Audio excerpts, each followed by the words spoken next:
इस्लाम के हिसाब से हुआ है। मेरे हस्बैंड ने मेरे को तलाक दिया, फिर अपने पापा के साथ में हलाला करने के लिए बोला और अपने चाचा के सामने भी मेरे को परोस दिया। अगर जो इंसान कुरान पढ़ लेता है, समझ लेता है, तो या तो वो पूरा आतंकवादी बनेगा या फिर वो इस्लाम छोड़ देगा। अच्छा, कुरान पढ़ के लोग आतंकवादी बन जाते हैं? बिल्कुल।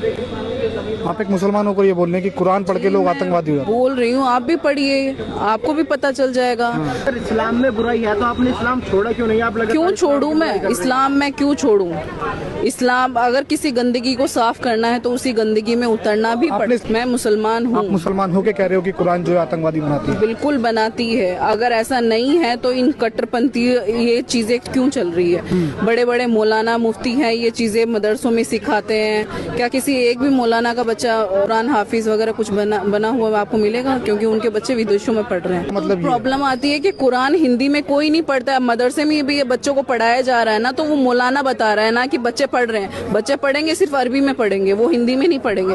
और मौलाना उनको कट्टरपंथी की तरफ लेके जा रहा है, तो उनके दिमाग में तो वही चीजें बैठेंगी ना। सारे मौलाना? जी सारे मौलाना? जी बिल्कुल। जितने भी मौलाना है भारत के अंदर? हाँ, वो यही जिहादी पना ही सिखाएंगे, कट्टरपंथी ही सिखाएंगे। वो मातरम बोलना क्यों नहीं सिखाते?